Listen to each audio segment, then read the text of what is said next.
read about 200 books on ecological, what would you call it, on ecology and economy when I worked for the UN for about a 2-year period, and it's not so obvious what's happening, just like...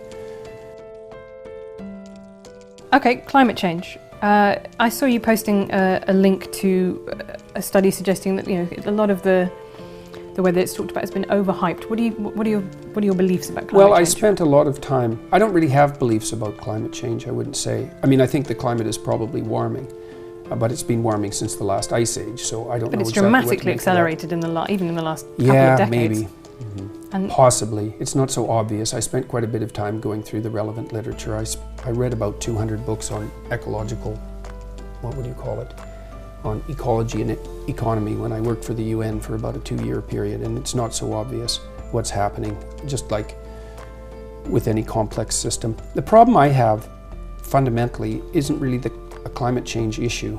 It's that I find it very difficult to distinguish valid environmental claims from environmental claims that are made as a, what would you call it, secondary anti-capitalist front, essentially. So it's so politicized that it's very difficult to parse out the data from the politicization. So I saw there's a line in 12 Rules which says people stricken with poverty don't care about carbon dioxide. Yeah, that's definitely the case. And I think that's not an unreasonable point to make, because you think about Maslow's hierarchy of needs, right? People, if you can't eat, then actually you can't really worry about what's happening in 50 years to the planet.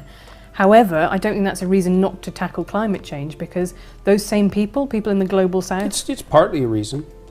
Is it though? Because people in the global south... coal-generated plants stop people from starving, so yes, it's partly a reason. And it's certainly the case that making energy more expensive, obviously, makes things more difficult for poor people. So yes, it's definitely an issue. And I would say, you know, it's kind of a conundrum for those on the left. It's like, what's it going to be? Clean air or hungry people? Think, well, we don't have to choose. It's like, okay. Or renewable energy, or... Oh, good luck with that. Or nuclear power. I'd be fine with more nuclear power stations. Yeah, well, it doesn't look like we're moving in that direction very fast. No, but that is a solution. Yeah, well, it worked for the French. I was fascinated. David Attenborough is something kind of close to a national religion in Britain. So there's a bit where you say population control advocates like him, you compare them to Eric Harris, one of the Columbine killers. Why then is it virtuous to propose that the planet might be better off if there were fewer people on it? And I found that completely boggling, that you have elided their population control through people not being born and the mass slaughter of people who are already alive. It's the motivation that I question. Right, tell me more about that. Well, what kind of statement is the planet would be better off with fewer people on it? First of all, there's an easy solution to that. You could leave. Unfortunately, much the best efforts of Elon Musk, that is not yet an option permanently. No, that isn't what I mean. That's what I meant, yes. If you're very concerned about your carbon footprint, there's a very fast solution to that. So, and I think it's disingenuous to, well, it's the other people, or maybe it's the people who haven't been born yet. It's like, this is also the problem I have with much of the environmentalist movement, is there's a powerful stream of anti-human sentiment that motivates it, and masquerading under the guise of virtue on a planetary scale.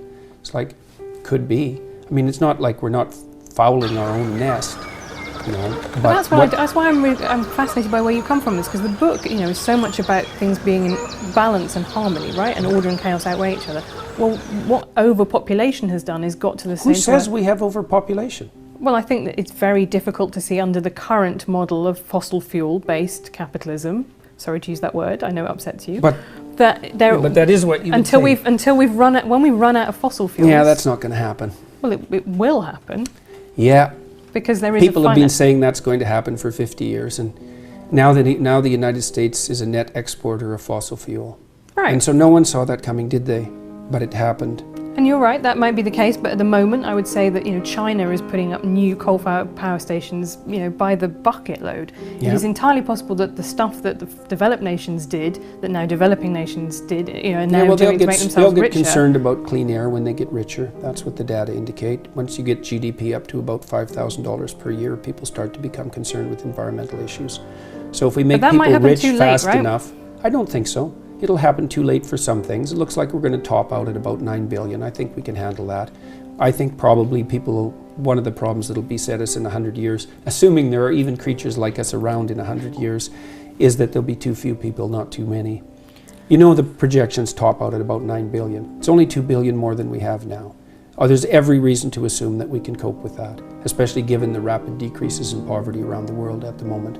There's a bit of a bottleneck.